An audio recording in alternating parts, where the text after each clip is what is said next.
ప్రేమగల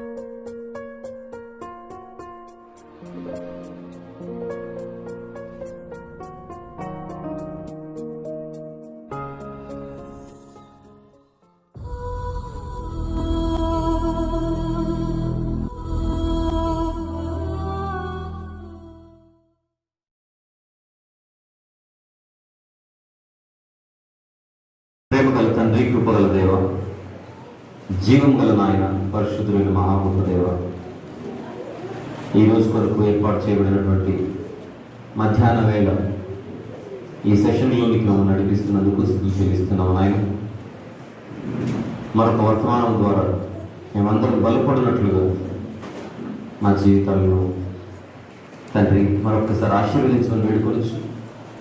మీ ప్రియ కుమారుడు చిందించిన అమూల్యమైన రక్తమును ఆశ్రయించి మీ సన్నిధిలో ఈ యొక్క విన్నపములు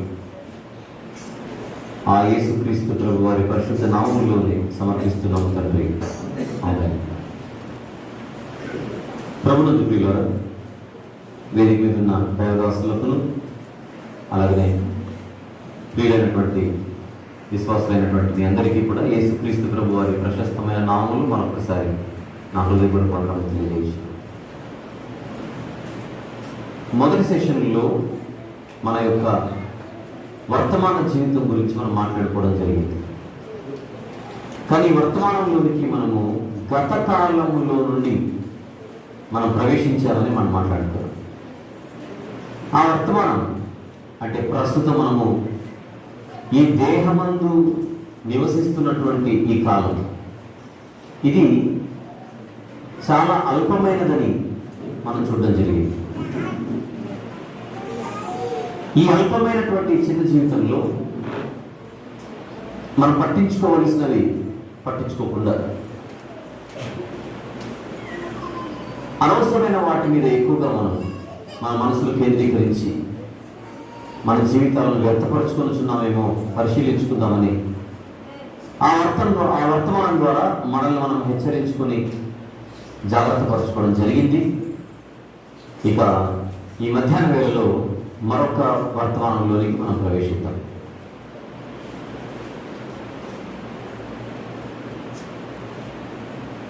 కీర్తన గ్రంథంలోని 31వ కీర్తనలో ఒక చక్కని మాట భక్తుడు రాశాడు. ఒకసారి చూద్దాం పిల్లలు. కీర్తనల గ్రంథములోని 31వ కీర్తన, అందులోని 19వ వచనాన్ని ఒక్కసారి చూద్దాం. అందరు తీశారు కదా. 31వ కీర్తన దావీదు భక్తులు రాసినటువంటి కీర్తన 19వ వచనం. నీ యందు భయభక్తులు గలవారి నిమిత్తము నీవు దాచి ఉంచిన మేలు ఎంతో గొప్పది. చాలు. నీ యందు భయభక్తులు గలవారి నిమిత్తము నీవు దాచి ఉంచిన మేలు ఎంతో గొప్పది. భూమి మీద దేవుడంటే భయము భక్తి కలిగిన భక్తులు ఒకవైపు, ఆయనంటే భయము భక్తి లేని మరొక బృందము ఒకవైపు ఈ ప్రపంచవ్యాప్తంగా కనబడుతూ ఉంటారు. భక్తిహీనులు పాపభోగమును అనుభవించడానికి ఇష్టపడతారు. శరీరాశలకు, నేత్రాశలకు, జీవపు డంబాలకు వారు లోనవుతూ ఉంటారు. ఈ భక్తిహీనులకు ఉండే లక్షణం. అల్పకాలాన్ని గుర్తించకుండా అల్పకాలాన్ని అధిక కాలం అని భావించేవారు ఈ కోవకు చెందిన వారు అవుతారు. అయితే ఉదయం మొదటి వర్తమానంలో మనం చూసినట్టుగా భక్తులందరి ఆలోచనలు లోకస్తుల ఆలోచనలకు భిన్నంగా ఉన్నట్టుగా మనం గమనించాం. ఈ దేహంలో నివసించే కాలాన్ని వారు అల్పకాలమని, ఈ అల్పకాలము ఐగుప్తులో కనబడుతుండగా ఐగుప్తులో విపరీతమైనటువంటి పాపము కళ్ళకు కనబడుతుంటే దాని నుండి దూరమై కొద్ది రోజులు కష్టాలు, ఇబ్బందులు, శ్రమలు, ఇరుకులు అనుభవించడానికి భక్తులు సిద్ధపడ్డారు. వారికి ఉన్నటువంటి ఆలోచన కనబడుచున్నవన్నీ కూడా అశాశ్వతమైనవి, అనగా దృశ్యమైనవి అనిత్యములు అని వారు గ్రహించి భూమి మీద పరదేశులు యాత్రికులని వృత్తి నొందక ముందు వారు విశ్వసించి ఒప్పుకొని చనిపోయినట్టుగా చూశారు. ఈ భక్తులకు ఉన్నటువంటి లక్షణం. ఈ కీర్తనలో ఇప్పుడు మరొక భక్తుడు కనబడుతున్నాడు, ఆయన దావీదు గారు. దావీదు గారికి తన జీవితంలో ఒక నిరీక్షణ కనబడుతుంది. ఆ నిరీక్షణ భవిష్యత్తును గురించినటువంటి ఆలోచనగా కనబడుతుంది.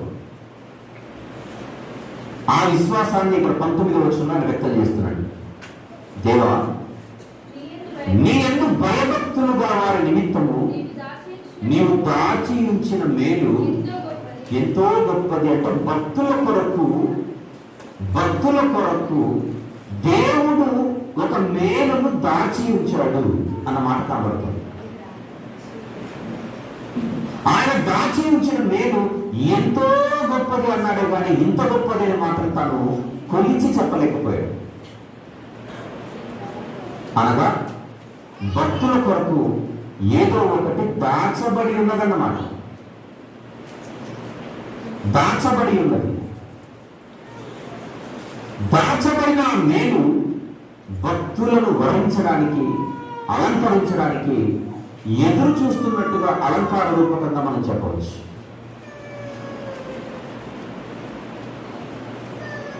ఈ దేవుడు దాచిన మేలు భక్తుల కొరకు.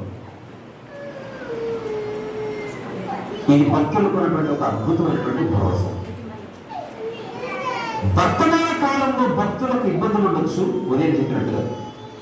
వర్తమాన కాలం అనగా అల్పకాలం. అల్పకాలమైన వర్తమాన కాలంలో భక్తులకు ఇరుకులు, ఇబ్బందులు, అవమానాలు, శ్రమలు, కష్టాలు ఉండొచ్చు కాదు. కానీ అదే భక్తులకు మాత్రం భవిష్యత్తు ఒక అద్భుతంగా ఉండబోతుంది. భక్తుల భవిష్యత్తు గొప్పది.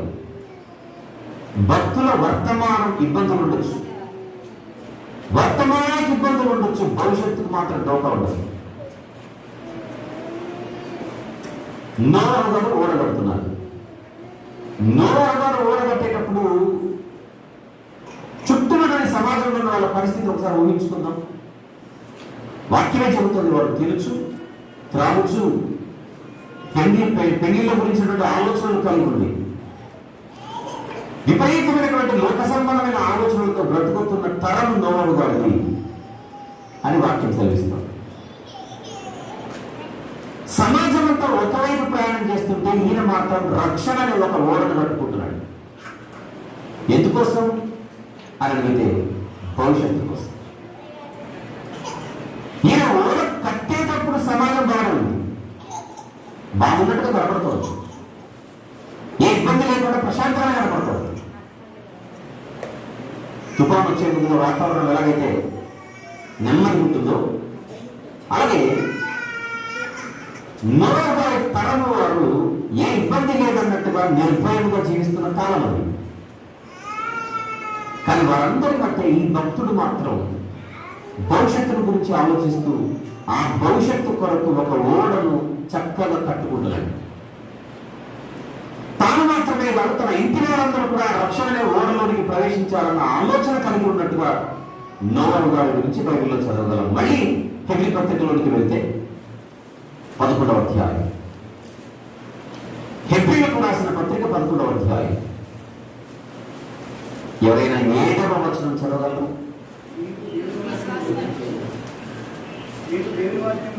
11వ అధ్యాయము 7వ వచనం.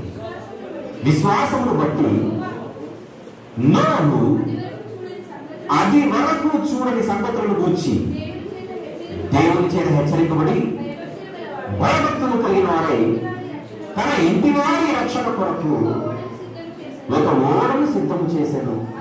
చాలు.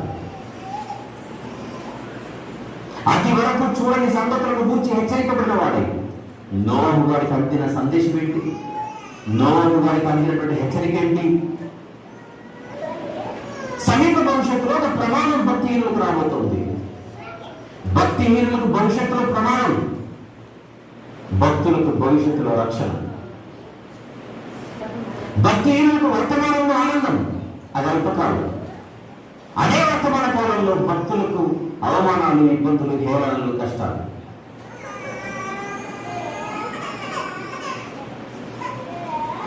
కానీ నెమ్మదిగా చక్కగా ఒక ఓడను కట్టుకుంటున్నాడు ఈ భక్తుడు. ఇక్కడ ఓడ ఇవ్వబడుతున్నాడు, రక్షణ ఆయన కోసం ఎదురు చూస్తున్నాడు. ఓడ ఇవ్వబట్టుకుంటున్నాడు, రక్షణ అన్నది తనను తన కుటుంబాన్ని వరించడానికి ఎదురు చూస్తున్నట్టుగా మనం ఆలోచించవచ్చు. దేవుడు చెప్పిన సమయం రానే వచ్చింది. ఇక్కడ ఓడ పూర్తయింది. ఇక్కడ ఓడ పూర్తి అవ్వడం, అక్కడ మేఘాలు రావడం, అన్ని చక్క జరిగిపోతున్నాయి. ఓడ పూర్తి అవ్వగానే వాటి అంతగానే జతలుగా జంతువులు, పక్షులను ఓడలోకి వచ్చేస్తున్నాయి. కళ్ళ ముందు ఈ విచిత్రమైనటువంటి దృశ్యం కనబడుతున్నా ఆ తరంలోని వారు మాత్రం ఆలోచించలేకపోయారు. ఒక మగ గుర్రం, ఒక ఆడగుర్రం కలిసి వెళ్తున్నాయి. ఒక మగగాడిగా ఆడగాడిగా కలిసి వెళ్తుంది. ఒక మగ కొంగ ఆడకొంగ కలిసి వెళ్తుంది. కొంగల ఓడలోకి వెళ్ళి దొంగలు పడుతున్నారు. ఎవరు? భక్తులు.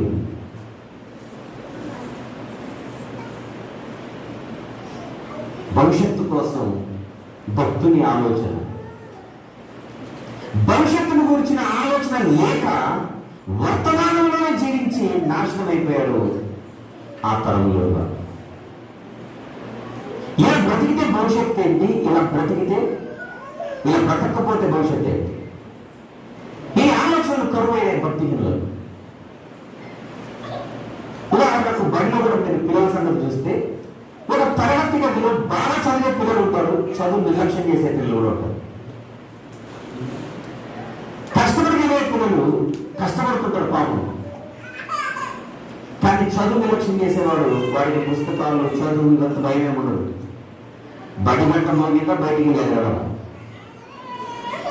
ఆటలకు మాత్రం పరిమితం అయిపోయి ఆ జూన్ నుండి ఫిబ్రవరి వరకు విపరీతంగా సమయానంతా వృధా చేసుకుని ఆటలకు మాత్రం పరిమితం చేసి తిరగడం, ఎగరడం వరకు కొంతమంది పిల్లలు. పరీక్షలు రానే వచ్చాయి. పరీక్షలు వచ్చిన తర్వాత ఆ సంవత్సరం అంతా కష్టపడిన వాడు చక్కగా రాసి పాస్ అయి బయటకు వస్తున్నాడు. వీధులంబడి తిరిగినోడు మాత్రం ఒకరి మొక్కలు ఒకరు చూసుకుంటూ, దిక్కు చూసుకుంటూ ఆ 2.5-3 గంటల సేపు పరీక్ష హాల్లో ఎప్పుడెప్పుడైపోతుంది అన్నట్టు కూర్చొని ఖాళీ పేపర్ ఆ ఎగ్జామినర్కి ఇచ్చేసి వెళ్ళిపోతుంది, ఇన్విజిలేటర్కి ఇచ్చేసి వెళ్ళిపోతుంది.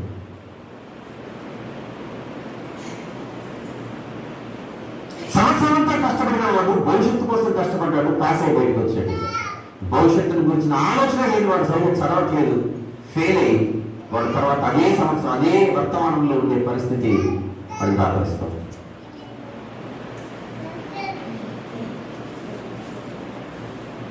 ఒకటో తరగతిలో ఉన్న బిడ్డ 2వ తరగతి రావాలి, 2వ తరగతిలో ఉన్న బిడ్డ 3వ తరగతి రావాలని ఇంట్లో వాళ్ళు కోరుకుంటారు.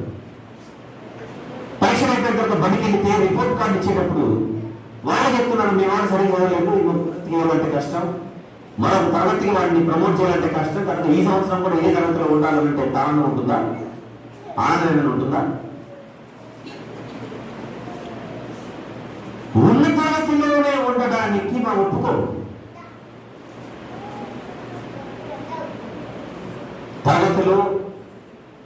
తరగతి ఉన్నతి,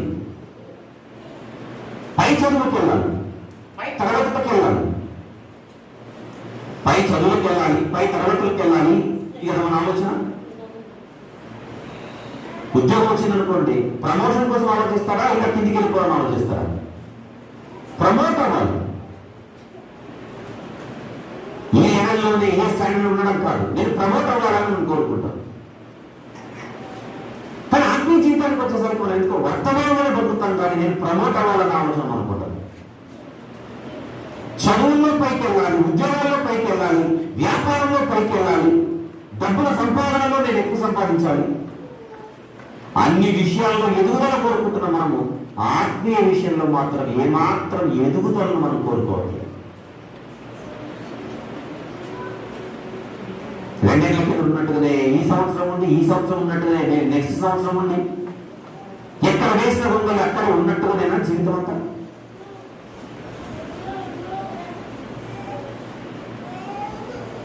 ఉన్నతమైనటువంటి తరగతి మనల్ని వర్ణించాలంటే వర్తమానంలో దాని గురించి ఆలోచనలు కలిగి ప్రయాణం చేయాలి. అది నోవహు గారు చేశారు. రాబోయే పెను ప్రమాదం నుంచి తప్పించుకున్నట్టు ఒక రక్షణ ఓడను సిద్ధపరచుకున్నాడు. ఆ సమయం రాగానే తనను తన కుటుంబాన్ని దేవుడు దాచిన మేలు, దేవుడు దాచిన రక్షణ ఎవరి కుటుంబాన్ని వరించింది? నోవహు గారి కుటుంబాన్ని వరించినట్టుగా, అలంకరించినట్టుగా మనం చూడాలి.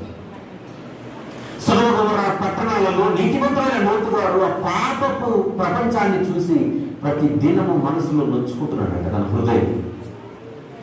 వద్దయ్యా, ఇంత పాపానికి గుడిగట్టకండి, ఇది ఏమాత్రం మంచిది కాదు. తన ఇద్దరు కుమార్తెలకు అప్పుడే పెళ్లి ఫిక్స్ అయ్యి ఆ ఇద్దరు కుమార్తెలు పిల్లలమైనటువంటి ఒక కాబోయే అల్లుల దగ్గర కూడా వెళ్ళాడు. ఈ పట్టణాలు నాశనం అయిపోతున్నాయి, అతి త్వరలో పట్టణాలు నాశనం అయిపోతున్నాయి, బయటికి రానడిగితే వాడు హేళన చేశారట కాబోయే మామగారు. సొదొమ గొమొర్రాలలో ఆనందానికే తాగించాడు ఈ కాబోయే అల్లుళ్ళు. మరుసటి దినానికే భస్మమైపోయిన పట్టణాలలో వీళ్ళు బూడిదైపోయారు. అల్పకాలము పాపభోగము నిరంతర బూడిదని తీసుకొని వచ్చాయి, నిరంతర భస్మాన్ని తీసుకొని వచ్చాయి. నిత్య నాశనంలోకి వాళ్ళు జారిపోయారు.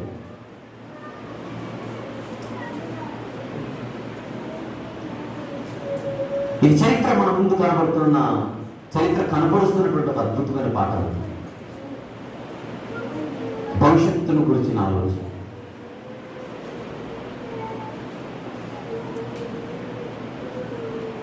తాత్కాలిక సమీప ప్రయోజనాల కోసం ఎదురు చూసేవారు అంతగా సాధించినట్టుగా ఏమి మనకు కనబడదు.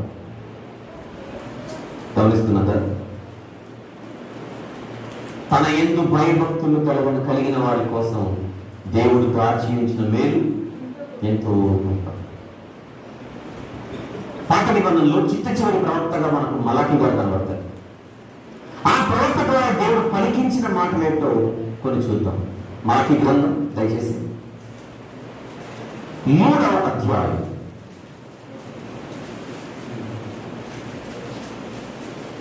మలాకి గ్రంథం 3వ అధ్యాయం 13 నుంచి చదువుకుంటూ కిందికి వద్దాం. నేను చదువుతాను. యెహోవా అంటే దేవుడు, ఆయన సర్వేక్షణ గమనగా నన్ను గూర్చి మీరు బహు గర్వపు మాటలు పలికి, ఆయన గురించి గర్వపు మాటలు పలికే ఉన్నారు. నిన్ను గురించి ఏమి చెప్పిద్దామని మళ్ళీ రివర్స్ అడుగుతున్నారు మీరు. దేవుని సేవ చేయటం నిష్ఫలమని వాళ్ళ మాటలు. ఏం మాట్లాడుకుంటున్నారట? దేవుని సేవ చేయడం వల్ల లాభం ఏమీ లేదు. ఆయన ఆజ్ఞలు బయటకు సైన్యములకు అధిపత్యం యెహోవా సన్నిధిని మన దుఃఖాక్రాంతులుగా తిరుగుట వలన ప్రయోజనం ఏమీ లేదని మాట్లాడుకుంటున్నారు. ప్రయోజనం ఏమని? గర్విష్ఠులు ధన్యులగుదురని, యెహోవాను శోధించు దుర్మార్గులు వర్ధిల్లుదురని, వారు సంరక్షణ పొందుదురని మీరు చెప్పుకొనుచున్నారు. ఎవరికి రోజులు బాగుంటాయి, ఎవరికి భవిష్యత్తు బాగుంటుందని అనుకుంటున్నారు? ఎవరికి రోజులు బాగుంటారని కోరుకుంటున్నారు? గర్విష్ఠులైతే ధన్యులుగా ఉంటారు. దేవుని శోధించి దుర్మార్గులు వర్ధిల్లుదురు, వారు సంరక్షణ పొందుదురని. అంటే భక్తిహీనులకే భవిష్యత్తు ఉంది, భక్తులకు లేదు అని అనుకుంటున్నారట. భక్తిహీనులు భవిష్యత్తు అన్నది భక్తిహీనులకే ఉంది అనుకుంటున్నారు ఆ కాలంలో కొంతమంది.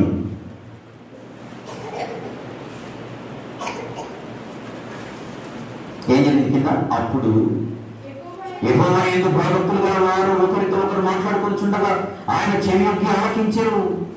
మరియు ఆయన భయభక్తులు కలిగి ఆయన నామమును స్మరించుచు ఉండు వారికి జ్ఞాపకార్థముగా ఒక గ్రంథము ఆయన సముద్రమును రాయబడెను.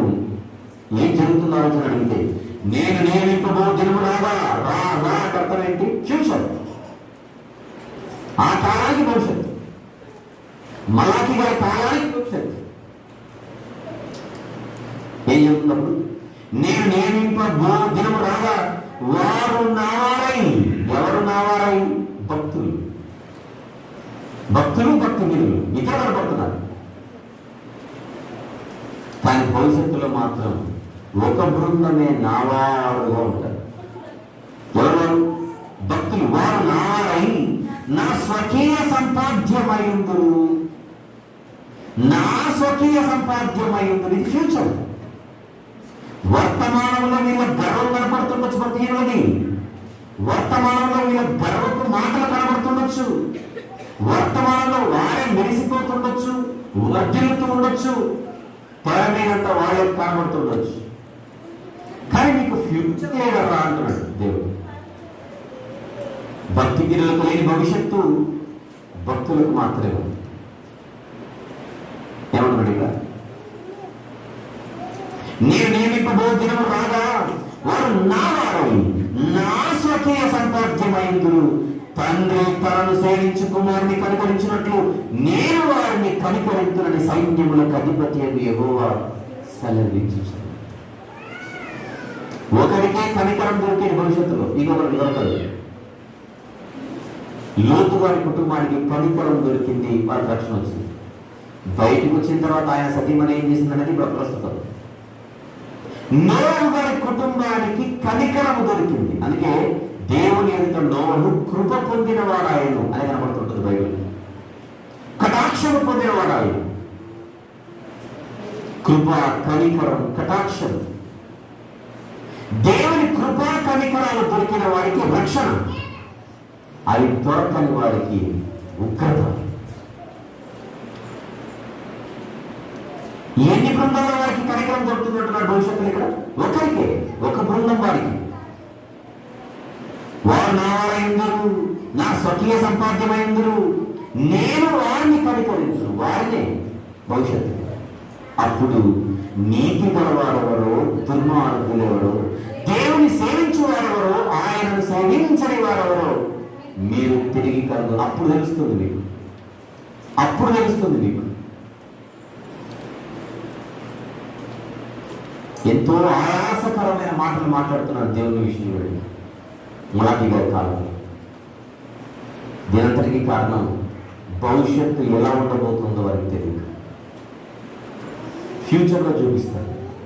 నా కోసం బ్రతికిన వారు, నా కోసం బ్రతికేవారు ఎవరో వాళ్ళందరినీ ఆకాశం అనే తెర మీద నిలబెట్టి చూపిస్తారు. మెరిసిపోతుంటారు. ఆకాశము జ్యోతుల వరకు ప్రకాశిస్తూ కనపడతారు. భక్తుల కొరకు ఎదురు చూస్తున్న భవిష్యత్తు ఇది. అందుకే కూడా పునాదులు గల పట్టణం కొరకు ఎదురు చూస్తూ భక్తులు ఏం చేశారు? వాగ్దాన దేశంలో కూడా పరవాసులుగా బతికారు, గుడారంలో వేసుకొని బతికారు. వర్తమానములో గుడారము కన్నా భవిష్యత్తులో పరలోకం విన్న. ఇది వారికి ఉన్నటువంటి ఒక అద్భుతమైన ఆలోచన. లేదా వర్తమానంలో ఒక దేశం ఇస్తానన్న దానికంటే భవిష్యత్తులో నేను పొందబోయే పునాదులు గల పట్టణం శ్రేష్టమైనది. అందుకే వారు మరి శ్రేష్టమైన దేశము కొరకు వాళ్ళు ఎదురు చూశారు. అబ్రహాము గారు కల్దీ దేశం నుండి బయటకు వచ్చిన, అబ్రహాము గారికి కనాను దేశం వాగ్దానం చేయబడిన, విడిచొచ్చిన కల్దీను పట్టించుకోలేదు, వాగ్దానం చేసిన కనాను కదా పట్టించుకోలేదు. ఈ రెండింటికంటే నాకు పరలోకం కావాలని ఫిక్స్ అయ్యింది.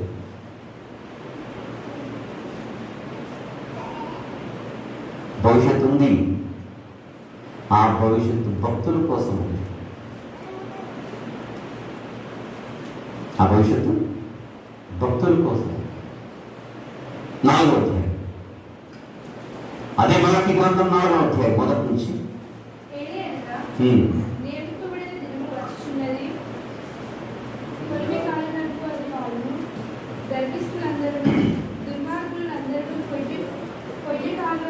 నేను చెబుతానమ్మా. నియమింపబడిన దినము వచ్చుచున్నది, వచ్చుచున్నది, వచ్చుచున్నది అని భవిష్యత్తు. మలాకి గారి కాలానికి భవిష్యత్తు. రైట్.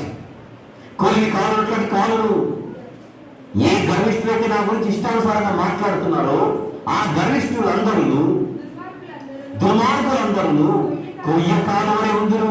వారు ఒకరికి వేరైన చిగురైనను లేకుండా రాబో దినము అందరినీ కాల్చివేయని సైన్యములకు అధిపతి యెహోవా సెలవిస్తున్నాడు. నో కనికరం. ఎవరికి? పాపభోగం అనుభవించే వాడికి కనికరం లేదు భవిష్యత్తు. మరి ఎవరికి ఉంది? 2వ వచనంలో, అయితే నా నామమును భయభక్తులు గలవాడు మీకు నీతి సూర్యుడు ఉదయించును. మలాకి గారి కాలానికి భవిష్యత్తు. అప్పటికి ఇంకా యేసు ప్రభు రాలేదు కదా. వర్తమానంలో హవా ఎవరిది? పాపులది. భవిష్యత్తు అంతా భక్తులది. జ్ఞానులు భవిష్యత్తును ఆలోచిస్తారు, అజ్ఞానులు వర్తమానంలో బతికేస్తారు. ఇప్పుడు మనందరం ఏ జాబితాలో ఉండాలో మనం ఫిక్స్ అయిపోవాలి. భవిష్యత్తు లేని భక్తుల గ్రూపులో ఉందామా? భవిష్యత్తే ఎదురు చూస్తున్నటువంటి భక్తుల గ్రూపులో ఉందాం? అది మనం డిసైడ్ అవ్వాలి. అక్కడ ఒక వాక్యం రాయబడింది, ప్రేమ కలిగి ఉండు అని. చూడండి, ఇక్కడ విశ్వాసం, అక్కడ ప్రేమ, అక్కడ నిరీక్షణ, ఇక్కడ క్షమాపణ, ఇక్కడ సువార్త, అక్కడ ప్రార్థన. చుట్టూ వాక్యాలు ఉన్నాయని చెప్తున్నాను. అందులో ఉదాహరణగా ఉన్న ప్రేమను తీసుకున్నాను. దేవుడా నీ ప్రేమ నాకు కావాలి ప్రభావ, నీ ప్రేమ కావాలి. 24 గంటలు దేవుని ప్రేమ మనం అడుగుతాం. ఇష్టం ఏంటంటే అడగకుండా దేవుడి ప్రేమ కుమ్మరిస్తున్నాడు, అది వేరు సార్. తన్నుల కొద్ది దేవుని ప్రేమ అనుభవిస్తూ కనీసం 1/2 కిలో ప్రేమను కూడా పక్కోళ్ళకి ఇవ్వం మనం. అవునా కదా? దేవుని ప్రేమేమో పట్టసాలంత కావాలి. నీ ఆకాశము వాక్యములను విప్పి, కిటికీలు కూడా వద్దు, మొత్తం ఆకాశపు తలుపులన్నీ తూములన్నీ విప్పి పట్టజాలంత ఆశీర్వాదాలు అంటే ప్రసాద్ ప్రేమ అనుకుందాం. పట్టజాలంత ప్రేమ నాకు కుమరించు ప్రభువా. నేను పంపిస్తాను, కానీ పట్టజాలంత ప్రేమ నేను కుమరించినప్పుడు అందులో పట్టుకునే అంత నన్ను పట్టుకోవాలి ఇవ్వద్దు.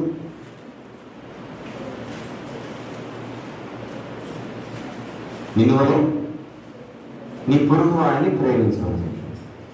ప్రభువా చచ్చిపోయి నరకానికి వెళ్తాను, కానీ ఆ మనిషిని అయితే నేను క్షమించను ప్రభు.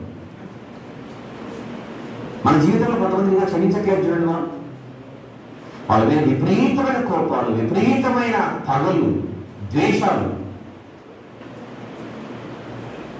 వర్తమానంలో ఉన్న పగ భవిష్యత్తులో తెస్తుంది మనకు సెగ. కరెక్టా కాదు? అజ్ఞానుడు ఆత్మచాడు. అగ్నిలో సెగ రాకపోతే ఉంటుంది. ఏం గుర్తుపెట్టుకోవాలి? వర్తమానంలో పగ భవిష్యత్తులో తెస్తుంది సెగ సెగ సెగ సెగ సెగ. ఎంత సెగ? ఇది చెప్పలేనిది, నేను వర్ణించలేను, అంత సెగ. ఎంతమందితో గొడవలు మనకు, ఎంతమందితో విభేదాలు మనకు, ఎంతమందితో వివాదాలు మనకు. అసలు సమాధానం అనేది లేదు మన జీవితం. ఎప్పుడు సై అంటే సై, డి అంటే డి, గొడవలే గొడవలు, గొడవలే గొడవలు. నిన్ను వారిని పొరుగు వారిని ప్రేమించమని పాత నిబంధనలు ఉందా, కొత్త నిబంధనలు ఉందా? చెప్పండి. పాత నిబంధనలోనే ఉన్న మాట కొత్త నిబంధనలు రిపీట్ చేయబడుతుంది. ఆజ్ఞనే నాది, నిన్ను వారిని పొరుగు వారిని ప్రేమించమని చెప్పినప్పుడు అది ఆజ్ఞగా ఇచ్చాడా? ప్లీజ్ కుదిరితే నేనైతే ట్రై చేయరాదు అని ఏం లేదు. ఆజ్ఞ. అలా పాత నిబంధనలో ఆల్రెడీ ఆజ్ఞ ఇచ్చిన తర్వాత క్రొత్త నిబంధనలో మళ్ళీ ఏం వస్తుందో చూద్దాం ఒకసారి. 13వ అధ్యాయం యోహాను సువార్త. యోహాను సువార్త 13వ అధ్యాయం 34-35 వచనం. యోహాను సువార్త 13వ అధ్యాయం 34-35 వచనములు. మీరు ఒకరినొకరు ప్రేమింపవాలని మీకు కృతజ్ఞత ఇచ్చుచున్నాను. అదేంటే పాత నిబంధనలు ఉందిగా, నిన్ను వారిని పొరుగు వారిని ప్రేమించమని. నేను కొత్త నిబంధన ఏంటి? కొత్త ఎందుకు ఇవ్వాల్సి వస్తుందంటే పాతను మర్చిపోయారు కదా. అంతేనా? ప్రస్తుతానికి 12 మంది శిష్యులను పక్కన పెట్టేయండి, సమాజం అంతటిని మనసులో పెట్టుకొని మాట్లాడదాం. అక్రమం ఎక్కువ విస్తరించిందా, ప్రేమ ఎక్కువ విస్తరించిందా సమాజంలో? అన్ని తరాలలో అక్రమం విస్తరించినంతగా ప్రేమను విస్తరించాల. బతుకేకి అందరూ బతుకుతున్నారు కానీ ఎవ్వరి మధ్య ప్రేమ లేదు. పంతాలు, పట్టింపులు, గొడవలు, అరుచుకోవడాలు, తిట్టుకోవడాలు. మరి ధర్మశాస్త్రం ఉంది కదా, ఇన్ని వరకు ఇప్పుడు వరకు ప్రేమించు ఉంటే ఉండలేండి. మన దానికి మనకు గుర్తొస్తుంది, ఇంట్లో కూడా గుర్తుపెట్టుకుంటారేంటి. మందిరం లోపల మాత్రమే. ఎప్పుడో ఇచ్చిన ఆజ్ఞలు సమాజం మర్చిపోతే ప్రభు మళ్ళీ కొత్తగా ఇవ్వాల్సిన పరిస్థితులు దాపరించారు.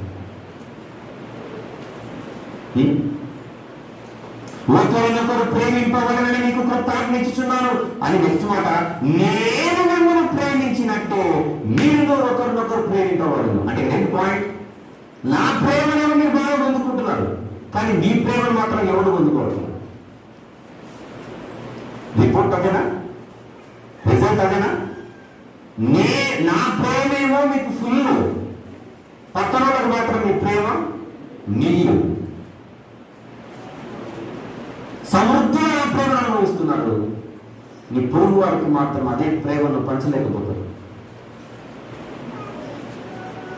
సమాజాన్ని చూసినప్పుడు దేవునికి ఎలా కనపడుతుంది? ప్రేమ లేని సమాజం, లవ్లెస్ సొసైటీ. భవిష్యత్తులంట పరలోకం కావాలంట దేవుడు ప్రేమతో మనకి ఇవ్వాలంట. మన బతుకులు ఏనాడు ఎవరికి మంచారు ప్రేమ? మనం ఎవరికి పంచలేకపోతున్నాం. దేవుని ప్రేమ, ఆ ప్రేమతో కూడుకున్న పరలోకం. నెక్స్ట్ ఏమంటారు ఇంకా 30వ వచనం, మీరు ఒకరి ఎడల ఒకరు ప్రేమ గలవారైన ఎడల దీనిని బట్టి మీరు నా శిష్యులు అయ్యేదరు. మీరు నా శిష్యులు అవ్వాలంటే ఫస్ట్ ఆఫ్ ఆల్ మీ మధ్య ఉండాలి, ప్రేమలు ఉండాలి. భవిష్యత్తు ఏమో గొప్పది కావాలి, వర్తమానం మాత్రం దానికోసం తయారు చేసుకుంది. లంచ్ టైం అందరూ భోజనం చేసి వచ్చారు. మధ్యాహ్నం భోజనం తినడానికి ఆ వంట కార్యక్రమం ఉదయమే స్టార్ట్ అయ్యింది. ఉదయం వంట చేశాడు కనుక మధ్యాహ్నం తిన్నాం. మధ్యాహ్నం తినాలంటే ఉదయం ఏం జరగాలి? వంట ప్రారంభం. అప్పుడు మధ్యాహ్నం ఆకలి తిరుగుతుంది. ముందే ఆకలి సమయానికి ఆకలి తీరాలంటే దాని కొరకు ఆహారాన్ని ముందే సిద్ధపరచుకుంటున్నాడు. ఉదయానికి మధ్యాహ్నం భవిష్యత్తు, ఉదయ కాలానికి మధ్యాహ్న కాలం అనేది భవిష్యత్తు. మధ్యాహ్న కాలంలో ఆకలి తీరాలంటే ఉదయ కాలంలోనే మనం ఆహారం సిద్ధపరచుకుంటున్నాం. ఒకటి వర్తమానం, మరొకటి భవిష్యత్తు. నాకు తెలియపడుగుతున్నాను, అక్కడ బ్యాటరీ ఎందుకుందండి? మీరు చెప్పండి, అక్కడ బ్యాటరీ ఎందుకుంది? ఒకవేళ పవర్ పోతే, ఓహో ఎప్పుడు పోతే? భవిష్యత్తులో పోతే. భవిష్యత్తులో పవర్ పోతే మనకి ఇబ్బంది ఉండకూడదని వర్తమానంలోని బ్యాటరీ రెడీ ఉంది. మధ్యాహ్న కాలం అనే భవిష్యత్ కాలంలో ఆకలి మంట మనకు పుట్టిన వెంటనే దాన్ని చల్లార్చాలంటే ఉదయకాలం అనే వర్తమానంలో మనం ఆహారం సిద్ధపరచుకుంటున్నాం. భవిష్యత్తు కొరకు సిద్ధపడు. మన ఉదయకాలం మనం మాట్లాడుకోవాలి. ఈ దేహంలో నివసించే కాలమే వర్తమాన కాలం అనుకున్నప్పుడు ఈ వర్తమాన కాలానికి భవిష్యత్ కాలం ఎప్పుడు? ఈ దేహమును విడిచిన వెంటనే స్టార్ట్ అవుతుంది ఫ్యూచర్. ఆ భవిష్యత్తు కాలం ఆనందం ఉండడానికి వర్తమాన కాలంలో మనం సిద్ధపడుతుంది. ఆ సిద్ధపాటులో ఒక సిద్ధపాటే ప్రేమ కలిగి బతకడం. ఎవరు ప్రేమ చూపిస్తున్నట్టుగా? ప్రభు ఎలాగైతే మనల్ని ప్రేమిస్తున్నాడో అదే ప్రేమను పక్క వారికి పంచడం. తండ్రి వీరేం చేయించున్నారో వీరెవరు వరకు వీరిని క్షమించుము అని అన్నాడు. అక్కడ వచ్చే నెలలో గుర్తు చేసుకుంటాం, గుడ్ ఫ్రైడే వస్తుంది కదా. శిలువలో యేసు ప్రభువు చంపుతున్న వారిని క్షమించాడు. స్తోత్రం.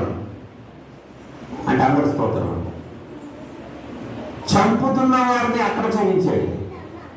ఒక మాట అంటే మనం క్షమించలేకపోతున్నాం. అవునా? తూటాలు వేరుస్తున్న ఆయన క్షమిస్తుంటే ఒక మాటకే మనం ఏం చేస్తున్నాం? జీవితాంతం వాళ్ళు క్షమించడం లేదు. పగలు పగలు పగలు పగలు, రాత్రి పగలే, పగలు పగలే, రాత్రి పగలు పగలు పెట్టుకోరు, సమాధానం లేకుండా. హెబ్రీ పత్రిక 12వ అధ్యాయం,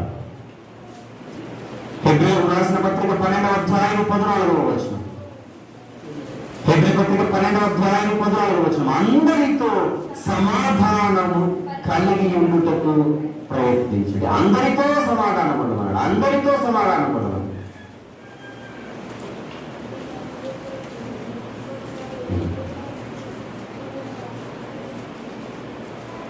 నలుగురున్న కుటుంబంలో నలుగురికి సమాధానం లేదు.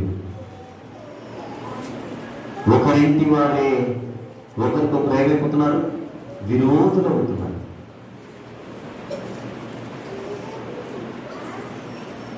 నలుగురున్న కుటుంబంలో సమాధానం లేదు, 40 మంది ఉన్న మందిరంలో సమాధానం లేదు.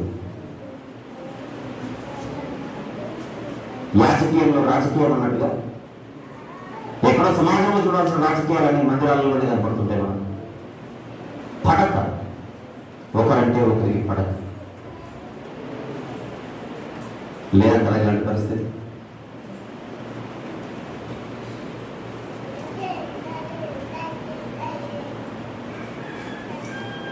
సమాధానంగా ఉండువారు ధన్యులు, వారు దేవుని కుమారులు అనబడతారు.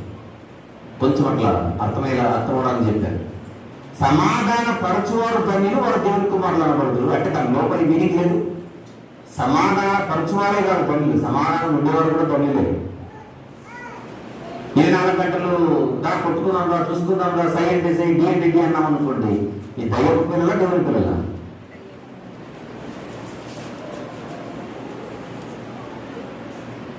నాకు మలకిందనలో ఏమన్నట్టు, భవిష్యత్తులో భక్తులకే నా కనికరము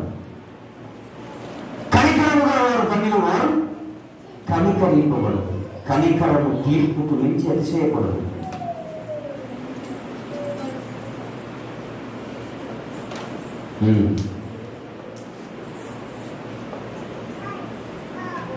భవిష్యత్తు, భక్తులకున్న భవిష్యత్ ఆలోచన, భక్తులకున్న భవిష్యత్ ఆలోచన, భవిష్యత్ ఆలోచన ఉన్నవాడే భక్తులు అవుతాడు. ఇలాగ పౌలు గారు ఏమన్నారు ఉదయం వర్తమానంలో, క్షణమాత్రముందు చులకని వంటి శ్రమ అంతకంతకు మనం మహిమ భారాన్ని నింపుచున్నాయి అంటున్నాడు. చూడండి, శ్రమలు వచ్చే కొద్దీ ఆహా ఇంకా మంచి బహుమానం ఉంది నాకు, శ్రమలు వచ్చే కొద్దీ ఇంకా అద్భుతమైన భవిష్యత్తు ఉంది మాకు. మళ్ళీ చదువుకున్నాం అన్నమాట. కొరింథీ 2వ పత్రిక 4, కొరింథీయులకు రాసిన 2వ పత్రిక 4వ అధ్యాయం 15వ వచనం, క్షణమాత్రమును మార్చుకుని శ్రమ మా కొరకు అంతకంతకు ఎక్కువగా నిత్యమైన మహిమ భారమును కలుగజేయుచున్నది. మహిమ భారం, నిత్యమైన మహిమ. ఏ మహిమ? దాని పేరు నిత్యమైన మహిమ, అంటే శాశ్వత మహిమ.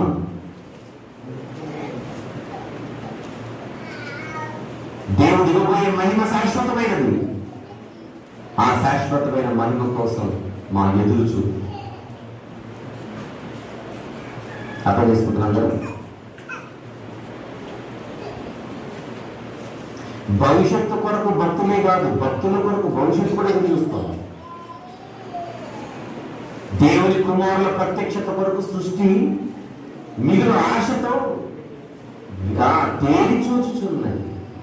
దేవుని కుమారుల ప్రత్యక్షత కొరకు సృష్టి ఎదురు చూస్తుంది. దేవదూతల పరలోకం నుండి కార్యములన్నీ తొంగి చూడబోరుచున్నారు.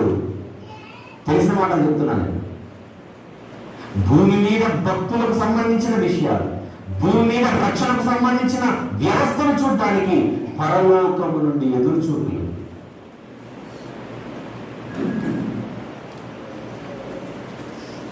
కదా?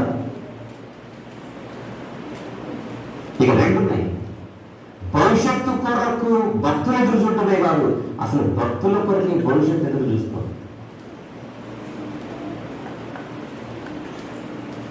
ధనవంతుడు లాజరు, దేవా ఎప్పుడు నాకు బతుకునడానికి ప్రార్థన చేసే ఉంటాడు. ఈ ఇబ్బందుల్లో నుంచి నాకు ఎప్పుడు విడుదల దయచేస్తావు తండ్రి, త్వరగా తీసుకుని వెళ్ళిపోయి చక్కగా మంచి భవిష్యత్తు ఇవ్వని ఒకవైపు లాజరు గారు చూసే ఉంటాడు. కానీ మరోవైపు లాజరు గారు మరణించిన వెంటనే ఆయన ఆత్మను స్వాగతించడానికి, ఆహ్వానించడానికి, కొనిపోవుటకు దేవదూతలు కూడా ఎదురు చూసే ఉంటారు. ఎందుకు? రక్షణను స్వాస్థ్యం పొందబోయే వారి కొరకు పరిచారము చేయుటకు పంపబడిన సేవకులైన ఆత్మలే దేవదూతలు. భక్తులకు పరిచయం చేయాలంటే దేవదూతలకు ఎంత ఆనందమో కదా.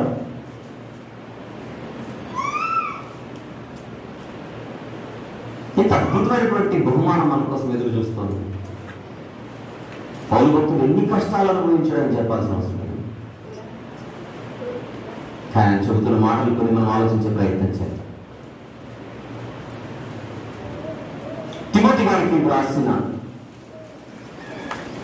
2వ పత్రిక 4వ అధ్యాయం.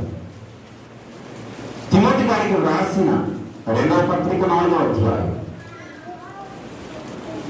6వ వచనము మరియు 6 నుంచి 8 చెప్తున్నాం. 6 నుంచి 8. నేను ఇప్పుడే ప్రాణార్పణగా పాయబడుచున్నాను, నేను వెడలతో కాలము సమీపమై ఉన్నది. బ్యాలెన్స్ అయిపోతుంది అర్థం అంతేనా?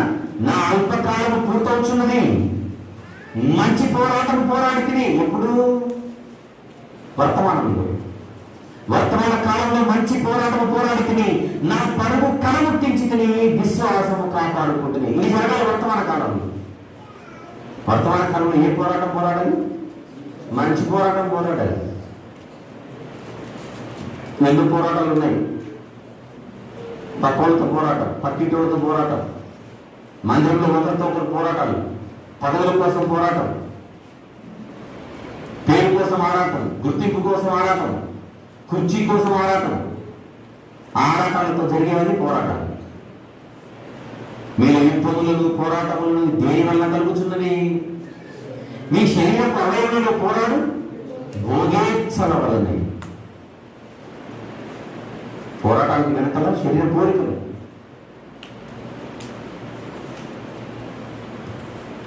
అందుకోసం పోరాటాలు.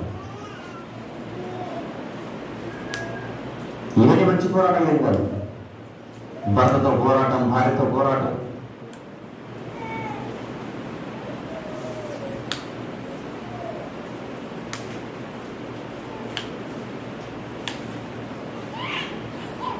కానీ పౌలు గారు పోరాటం పేరేంటి? మంచి పోరాటము. వర్తమాన కాలంలో పోరాడుతుని, నా పరువు కనగుట్టించుకుని, ఇదే వర్తమాన కాలంలో నా విశ్వాసం కూడా కాపాడుకున్నాను.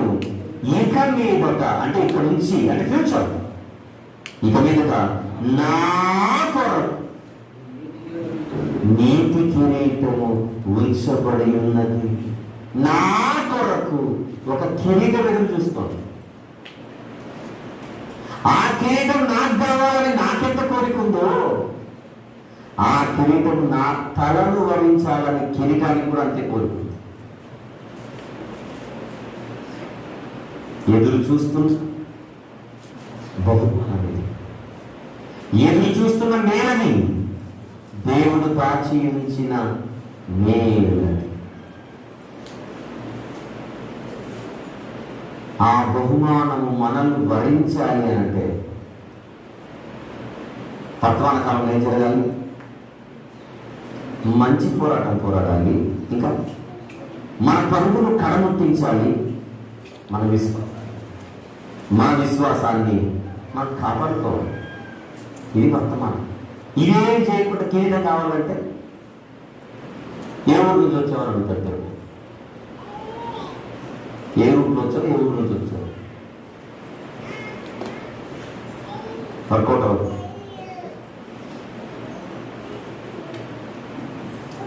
భవిష్యత్తుల గురించి ఆలోచిస్తూ మనం ఎన్నో చేస్తాం. సొంతులు పెట్టుకోవాలనుకుంటాం, 4 రోజులు వెంట వేసుకోవాలనుకుంటాం.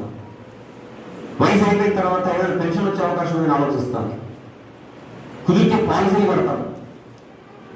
మనం వెళ్ళిపోయిన తర్వాత మన భార్య పిల్లలు భర్త హలో, ఎవరైతే ఉన్నారో మన కుటుంబ సభ్యులు ఎవరైతే ఉన్నారు,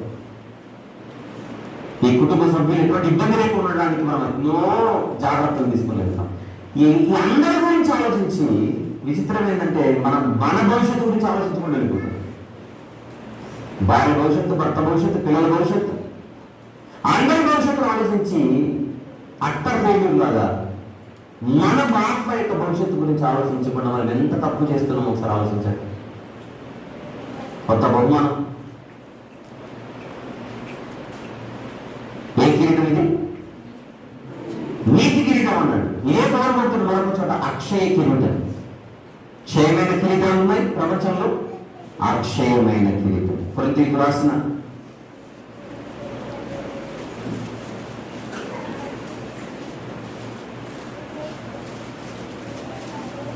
మొదటి పత్రిక 9వ అధ్యాయం,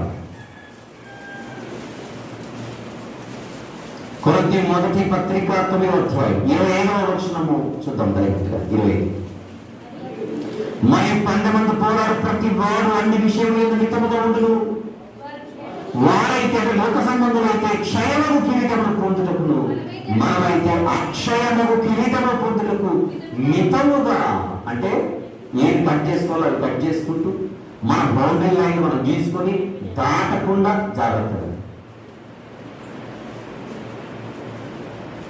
షుగర్ పేషెంట్కి డాక్టర్ చెప్పేదంటే నువ్వు అన్ని తినదు కదా ఆయన అంటాడు. అన్ని తిన చూడు, ఎంతసేపు ఏ ఐటమ్ అయినా చూడు, తినడం మాత్రం ట్రై చేయాలి. అంతేనా? అప్పటి నుంచి ఏంటి ఎదురుగా స్వీట్లు ఉంటాయి, చూస్తాడు ఎంతసేపు. అవసరం అయితే వాట్సాప్లో కూడా పెట్టుకోవాలి. వన్స్ అపాన్ ఎ టైం నేను ఇలాంటివి తినేవాడిని ఒకప్పుడు. ఇప్పుడు బతకాలంటే చూడాలంటే తినకూడదు. మితముగా 4 రోజులు బతకాలంటే 4 ఐటర్లు పక్కన పెట్టాలంటే. అలాగనే అక్షయమైన కిరీటం అనే బహుమానం మనల్ని వర్ణించాలంటే మనం కొన్ని ఐటమ్లు పక్కన పెట్టాలి. ఏమి ఐటమ్ల పేర్లు అంటే ఒక దాని పేరు కోపం, ఇంకొక దాని పేరు పగ, ఇంకొక దాని పేరు ద్వేషం, ఇంకొక దాని పేరు ప్రతీకారం, ఇంకొక దాని పేరు అసూయ, ఇంకొక దాని పేరు అల్లరితో కూడుకున్న ఆటపాటలు, ఇంకొక ఐటమ్ పేరు తాగుడు, ఇష్టం వచ్చినట్టుగా తిరుగుడు, ఇష్టం వచ్చినట్టుగా ఎగురుడు, లోకానందం. అవునా? ఇవన్నీ ఐటమ్సేనా? ఐటమ్స్. షుగర్తో సాగకూడదంటే ఈ డాక్టర్ చెప్తున్నాడు ఆ ఐటమ్లు పక్కన పెట్టమని. పరలోకం కావాలంటే పరలోక వైద్యుడు, పరమ వైద్యుడు చెప్తున్నాడు పాపానికి సంబంధించిన ఐటమ్స్ అన్ని పక్కన పెట్టమని. హృదయాన్ని అపవిత్రపరిచే ప్రతి దారిని పక్కన పెట్టేమంటున్నాడు. ఇన్స్టిట్యూట్ ఇచ్చాడు మనకు. హృదయంలో నుండి బయటకు వచ్చిన అపవిత్రపరిచే ఏవైతే ఉన్నాయో ఆ ఇష్టంతో ఉంది మనకు. హృదయం బహు ఘోరమైన వ్యాధి కలదు, మోసకరమైనది, కానీ దాన్ని తొలగించలేదు. ఎవరి హృదయం ఘోరమైన వ్యాధి కలది, ఎవరి హృదయం మోసకరమైంది? అందరి హృదయాలు వ్యాధులతో ఉన్నదే, అందరి హృదయాలు మోసకరమైనది. విచిత్రం ఏంటంటే మన హృదయమే బహుఘోరమైన వ్యాధి కలది, ఎదుట హృదయం బాగా మనం ఫీల్ అవుతున్నాం. చూసారా? ప్రాబ్లం మన దగ్గర ఉంది, కానీ మన దగ్గర లేదని ఫీలింగ్ లో బతుకుతున్నాం.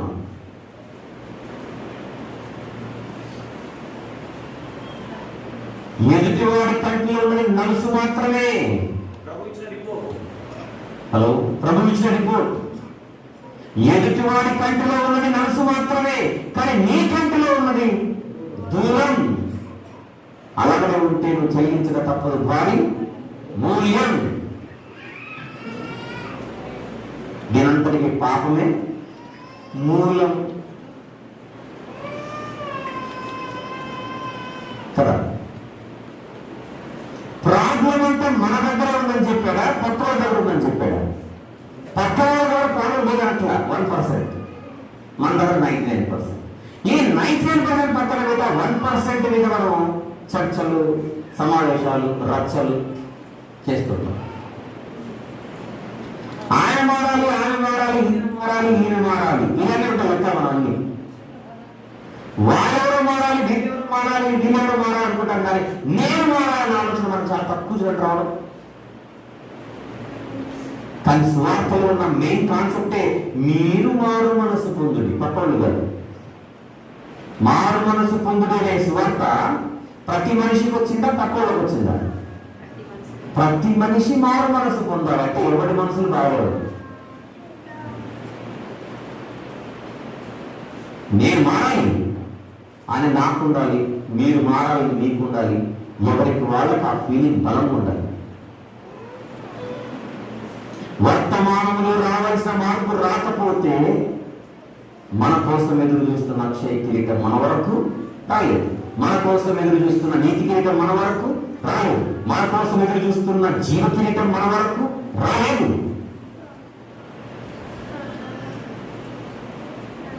యాకోబు పత్రిక, యాకోబు గారు రాసిన పత్రిక 1వ అధ్యాయం 12వ వచనం, తెలిసిన మాట చదువుతున్నాను. 12వ వచనం, శోధన సహించువాడు ధన్యుడు, అతడు శోధనకు ఇచ్చిన వాడై ప్రభువు తను ప్రేమించు వారికి వాగ్దానము చేసిన జీవకిరీటం పొందును. శోధనకు పడిపోయేవాడు వాడు, శోధనను సహించువానికే జీవకిరీటం.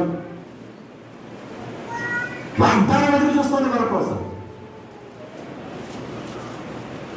పక్క పేజీ తిప్పండి, 2 పేజీలు తిప్పండి. పేతురు గారు రాసిన మొదటి పత్రిక, పేతురు గారు రాసిన మొదటి పత్రిక 1వ అధ్యాయం 3 నుండి 4 వచనాలు కలిసి చూద్దాం. 3 నుండి 4, మన ప్రభువు యేసుక్రీస్తు తండ్రి అయిన దేవుడు స్తుతింపబడును గాక.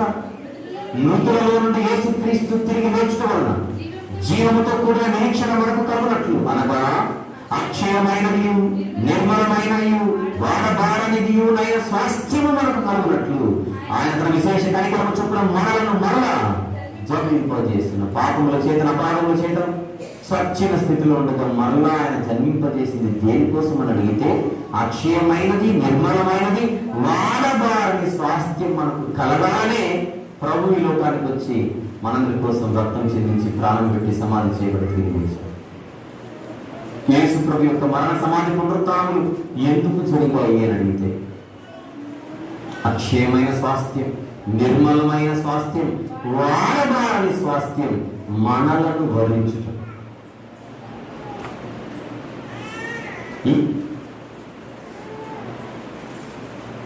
కొన్ని సందర్భాల్లో పిల్లలకు ఫీజు కట్టడానికి మెడలో ఉన్న బంగారం వెళ్ళి తాకట్టు పెడుతుంటారు తల్లు.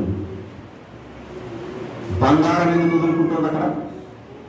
తాకట్టు పెట్టడానికి కొన్ని సందర్భాల్లో ఇంకా అవసరమైతే ఏం చేస్తారు? అమ్మేనైనా అమ్మేస్తుంటారు ఏదో ఒకటి. ఫీజు కట్టడానికి పక్కన పెట్టండి. హాస్పిటల్లో బిడ్డ ఉన్నాడు, ఆ బిడ్డ ఇప్పుడు బతికి బయటికి రావాలంటే డబ్బులు కట్టాలి. డబ్బులు కట్టాలంటే లేదు, ఉన్నది అక్కడ బంగారం ఒకటి ఉంది. కుదురు పెట్టుకుని డబ్బులు ఇచ్చినా పర్లేదు, ఎవరైనా కొనుక్కున్నా పర్లేదు, నా బిడ్డ అయితే ప్రాణాలతో తిరిగి బయటికి రావాలి. ఆ బిడ్డ ఎందుకు అది గొప్పోడంటే, ఈ బంగారం మెడలో ఉన్నది, ఆ బిడ్డ నా ఒడిలో నుండి వచ్చినాడు. మెడలో ఉన్న బంగారం కంటే ఒడిలో ఉన్న బంగారం మీద, ఒడిలో ఉన్నది బిడ్డనే బంగారం. ఆ బిడ్డనే బంగారాన్ని కాపాడుకోవడం కోసం మెడలో ఉన్న బంగారాన్ని వదులుకుంటుంది తల్లి. అలాగే మనందరికీ అక్షయమైన స్వాస్థ్యాన్ని ఇవ్వడానికి, బహుమానాన్ని ఇవ్వడానికి ప్రభు ఆ మహిమ లోకాన్ని విడిచిపెట్టి లోకానికి వచ్చి మనందరి కోసం తన ప్రాణాన్ని విడిచిపెట్టాడు. మన భవిష్యత్తు కోసం ఇదంతా. ఒరే, నా బంగారం అమ్మి నీకు ఫీజులు పెట్టాను కదా, నా కడుపులు కాల్చుకొని నేను డబ్బులు నీకు పెట్టాను కదా ఫీజులు, చదవకపోతే ఎట్లా అంటారు పెద్దలు. నీ భవిష్యత్తు బాగుండాలని నా వర్తమానాన్ని నేను కాల్చుకున్నాను. నువ్వేమో ఏమాత్రము లెక్కపత్రం లేకుండా బతికేస్తావు.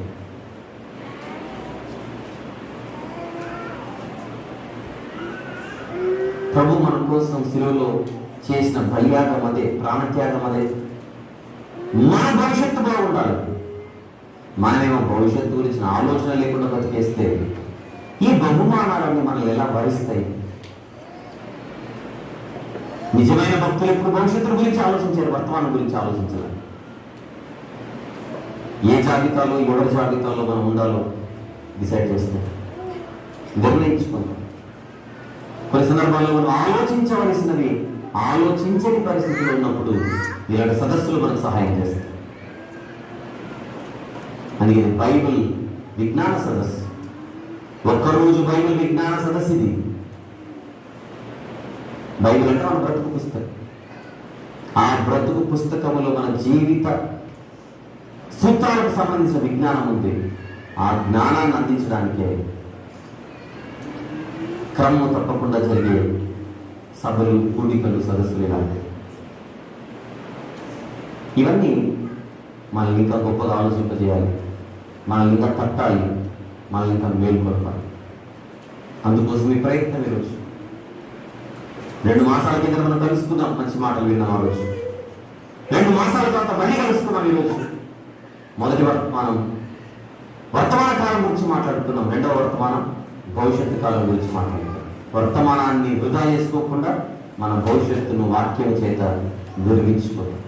కేవలం ఇంకా బాప్తిసం పొందకుండా ఉంటే మంచి నిర్ణయం తీసుకొని ఈ అల్పకాలం ఈ శరీరాశ, నేత్రాశ, జీవ కుటుంబాలకు తావివ్వకుండా ప్రభువు సమీపస్తులై ఆయన కాచి రక్తంలో జీవితాన్ని కడుక్కొని ఈ వాక్యం చేత ప్రతిదినము మన హృదయాలు కడుక్కుంటూ మన భవిష్యత్తును పౌలు గారి వలె మనం గొప్పగా ఖరారు చేసుకుందాం.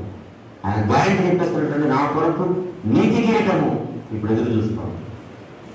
అలాంటి ధైర్యం, అలాంటి గొప్ప నిరీక్షణ మనకు కూడా ఉండాలి. ఆ నిరీక్షణ లేకపోతే, నిరీక్షణ లేని ఇతరుల వలె లేకపోతే మనం దుఃఖపడాల్సి వస్తుంది. అవునా? ప్రధాన దూత శబ్దం కడబూర మ్రోగగానే క్రీస్తునందు మృతులైన వారందరూ కూడా మొదట లేచేస్తారు. సజీవులైన వారిని ఎదుర్కొంటారు అందరూ కూడా. అక్కడ చూద్దాం. తెస్సలోనికీయులకు రాసిన మొదటి పత్రిక 4వ అధ్యాయం 16వ వచనం నుండి ఆర్భాటముతోను, మొదటి తెస్సలోనిక పత్రిక 4:16 ఆర్భాటముతోను, ప్రధాన దూత శబ్దముతోను, దేవుని బూరతోను పరలోకం నుండి ప్రభువు దిగి వచ్చును. క్రీస్తునందు మృతులైన వారు మొదటి లేతులు. ఆ మీద సజీవమైన నిలిచి ఇందు మనము వారితో కూడా ఏకంగా ప్రభువుని ఎదుర్కొన్నట్టు ఆకాశ మండలమునకు మేఘముల మీద కొలిపోబడుతుము. కాలము సదాకాలము ప్రభుతో కూడా ఉందుము. ఎప్పుడు? భవిష్యత్తులో.